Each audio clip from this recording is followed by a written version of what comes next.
welcome to our day 1 of our adventure in snow here in New Zealand. Our first stop is Y2 Scenic Lookout. Napakaganda, akala mo nasa magazine ka, pero hindi man pala. Ayan, nag-iwan doon na aking asawa. At our second stop is Forgotten World Adventure. Oh, talaga namang mapapaforgot ka sa road na to. Kasi alam mo ba kung bakit? 1.5 hour papunta at pabalik, hindi siya worth it sa driving. Kasi ang makikita mo lamang ay tunnel, which is famous nga naman sa New Zealand, pero hindi siya kaya ang driving, So, nakakapagod, pero akalain mo yun, 1 car lang pwede. So, kailangan mong mag-ingat dahil stiff road, ang daanan at delikado, prone sa landslide, ayan, look, tignan mo naman yan. One car lang talagang pwede. Kasi napaka-stiff at napakahaba po talaga naman ang biyahe. Ayan na po ang pinagkakabiluhan mo. Kita na, ayun lang po ang pinunta namin dito. Pero grabe, worth it siya kung maganda sana yung daan. Kasi hindi. So yan, nagplano kami maglakad-lakad. Sobrang haba, nag-stretching.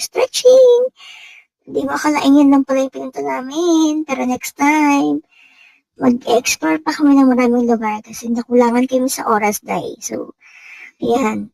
Walk, stretching at napakahaba ng biyahe mula sa aming pinuntahan. Ayan, walk kami. Akala namin wala pupuntahan, pero wala na.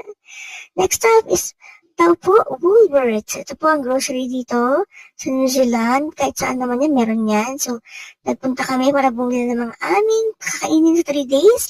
At nag-isip-isip po kami magpunta ng Taupo Town after namin mag-grocery.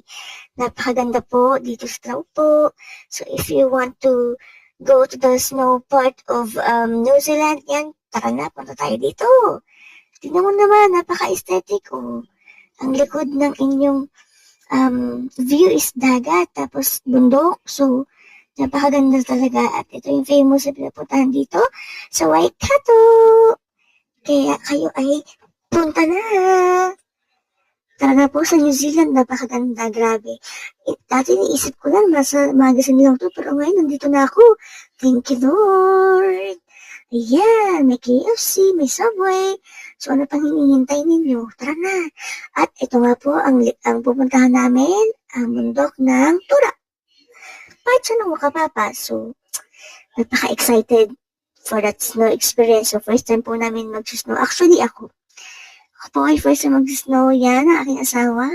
The tourist guide. Kasi nakailan